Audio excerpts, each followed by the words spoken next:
글 하나 없이 눈이 부신 나의 세상을 보면 참 아름다워라.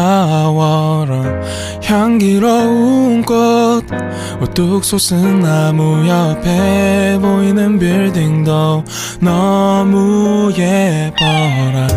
어떻게 이렇게 나 예쁠 수가 있는지 누군가가 없었다면 가능이나 했을지. 하지만 저기 저 끝에서 여기를 지나서 반대편 끝까지 복잡한 일상은 가득해. 엄청난 전쟁, 그게 전쟁이지만 아름다운 걸 보려면 한 발자국만 뒤로 빼. 복잡한 일상, 가득한 일상에만 빠져 있으면 절대로 볼 수가 없어 아름다운 것. 그때 내가 가야 할 곳 stop. 주님은 내 피난처, 주님은 내 피난처. 하루의 시작을 주님과 함께 영복장로교회 청소년교육자 최준 전도사입니다. 오늘도 주님의 평화가 여러분과 함께하기를 빕니다. 오늘 9월 2일 수요일 함께 읽을 성경은 창세기 37장 18절에서 36절입니다. 우리의 몸과 마음과 뜻을 다해서 함께 읽도록 하겠습니다. 요셉의 형들은 멀리서 요셉이 오고 있는 것을 보았습니다. 그들은 요셉이 가까이 오기 전에 요셉을 죽이기로 계획하고 서로 이렇게 말했습니다. 꿈꾸는 애가 오는구나. 저 애를 죽여서 그 시체를 웅덩이에 던져 넣자. 그리고 아버지에게는 들짐승이 저 아이를 죽였다고 말하자. 그가 꾼 꿈이 어떻게 되는지 한번 두고 보자. 하지만 그때 루벤이 그 계획을 듣고 요셉을 구해두려는 마음에서 말했습니다. 요셉을 죽이지는 말자. 피를 흘리게 하지는 말자. 이 광야의 웅덩이에 저 아이를 던져 넣자. 하지만 해치지는 말자. 루벤이 이렇게 말한 것은 요셉을 그 형들의 손에서 구해내어 아버지께 돌려보내기 위함이었습니다. 요셉이 형들에게 가까이 다가오자 형들은 소매가 긴 요셉의 옷을 벗겼습니다. 그리고 그들은 요셉을 웅덩이에 던져 넣었습니다. 그 웅덩이는 비어 있었고 그 안에는 물이 없었습니다. 요셉이 웅덩이에 있는 동안 형들은 자리에 앉아서 음식을 먹었습니다. 그들이 고개를 들어보니 이스마엘 사람들이 오고 있는 모습이 보였습니다. 그 이스마엘 사람들은 낙타의 향유와 유향과 모략을 싣고 길앗에서 이집트로 여행하던 중이었습니다. 그 모습을 보고 유다가 형제들에게 말했습니다. 우리가 동생을 죽인 다음 그 사실을 숨긴다고 해서 우리에게 무슨 좋은 일이 있겠냐. 차라리 요셉을 저 이스마엘 사람들에게 팔아버리자. 그러면 동생을 죽이는 죄도 짓지 않게 된다. 그래도 저희는 우리 동생이고 우리와 피와 살을 나눈 형제가 아니냐. 그러자 다른 형들도 모두 유다의 말에 찬성했습니다. 그러는 동안 미디안 상인들이 지나갈 때에 형들은 요셉을 웅덩이에서 꺼내어 은 20세겔을 받고 이스마엘 사람들에게 팔았습니다. 이스마엘 사람들은 요셉을 이집트로 데리고 갔습니다. 요셉의 형들이 요셉을 이스마엘 사람들에게 팔았을 때 루벤은 거기에 없었습니다. 루벤이 웅덩이로 돌아오니 요셉이 보이지 않았습니다. 루벤은 너무나 슬퍼서 자기 옷을 찢었습니다. 그 후에 루벤은 다른 형제들에게 돌아와서 말했습니다. 아이가 보이지 않는다. 이제 나는 어떻게 하면 좋으냐? 요셉의 형들은 염소 한 마리를 죽여서 그 피를 요셉이 입었던 소매가 긴 옷에 묻혔습니다. 그리고 나서 그들은 그 옷을 자기 아버지에게 가지고 갔습니다. 그들이 말했습니다. 이 옷을 주었습니다.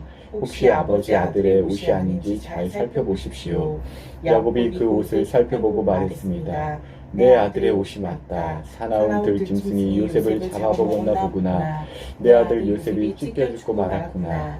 야곱은 너무나 슬퍼서 자기 옷을 찢고 거친 배로 허리를 묶었습니다. 야곱은 아들의 죽음 때문에 오랫동안 슬퍼했습니다. 야곱의 모든 아들과 딸들이 야곱을 위로하려 했지만 야곱은 위로를 받으려 하지 않았습니다. 야곱이 말했습니다. 나는 울다가 죽어서 내 아들에게로 갈 것이다 하며 야곱은 아들 요셉을 위해 울었습니다. 그러는 동안 요셉을 산 사람들은 요셉을 이집트로 데리고 가서 보디발에게 팔았습니다. 보디발은 파라오의 신하였고 왕궁 경호대의 대장이었습니다. 저 멀리서 요셉이 보이기 시작합니다. 형들의 눈에 17살 청소년 요셉이 보이기 시작해요. 뭐? 우리가 지한테 절을 할 거라고? 요셉이 보이자마자 형들의 화가 치밀어 오르기 시작합니다.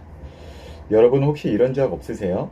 나보다 못해 보이는 사람들, 그 사람이 다른 사람들한테 더 인정받고 더 인기가 있는 것 같아서 화가 나고 시기하는 마음 혹시 가져본 적 없으세요? 저는 조금 있는 것 같습니다.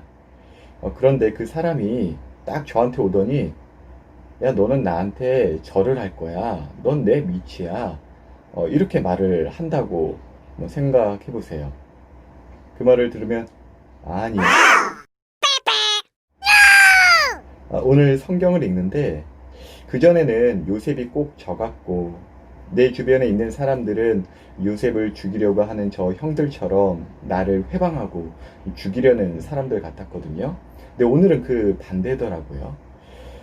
요셉을 해치려고 하는 사람들 가운데 내가 끼어 있었구나 라는 생각이 들었습니다.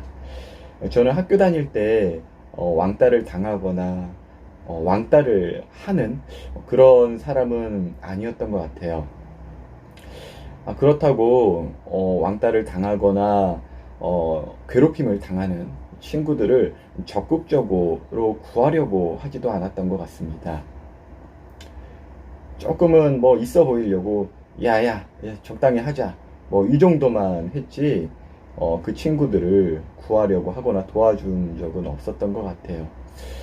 그래서 오늘 성경을 보면 요셉보다는 저 형들, 그 중에서 유다가 눈에 띄었습니다. 요셉을 죽이지는 말고 팔아버리자. 죽이자는 사람보다는 선한 것 같은데 구해주자는 사람보다는 악하죠. 그런데 이게 뭐예요? 이게 착한 건가요? 나쁜 건가요? 여기 더러운 구정물 한 잔과 또 깨끗한 물 한 잔이 있다고 칩시다. 이 두 물을 섞었을 때 이건 더러운 물인가요? 깨끗한 물인가요? 여러분은 오늘 성경에 등장하는 인물들 중에 어떤 사람과 가장 가까운 것 같으세요?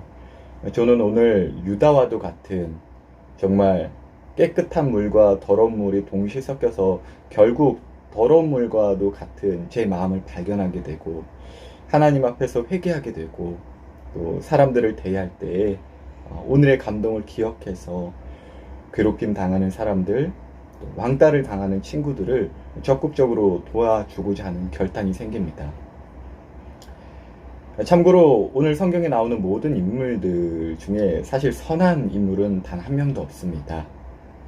그래서 우리가 주목해야 할 것은 이 불완전한 사람들, 이 악한 우리가 아무리 하나님의 선한 뜻을 막으려 한다 해도 결코 막을 수 없다는 사실을 우리는 알길 원합니다.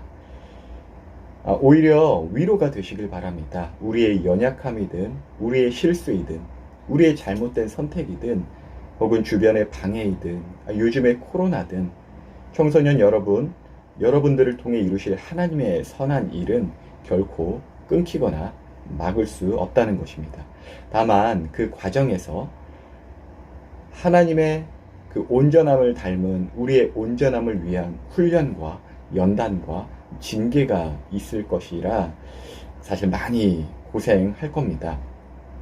우리 부모님 세대, 어른 세대는 고생을 많이 하셔서 자녀 세대 고생 안 시키려고 하거든요. 그리고 그 기도 제목이 이루어져서 요즘의 대한민국 정말 비교할 나라가 없을 만큼 잘 되었습니다.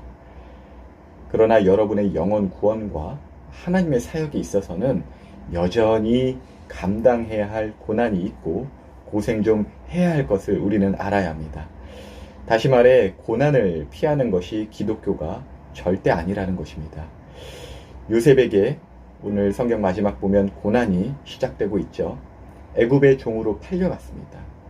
주님께서 여러분을 하나님의 선한 길로 인도하실 때에 고난으로 인도하실 때가 있다는 것입니다. 아마 오늘의 고난이 또 있을 것입니다. 여러분에게 있을 애굽살이, 곧 세상살이, 학교 수업, 오늘의 일들이 많이 있으실 것인데 그 고난 피하지 마시길 바랍니다.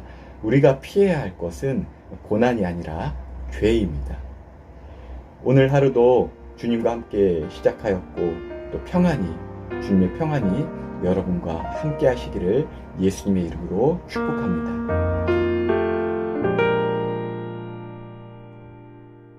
티끌 하나 없이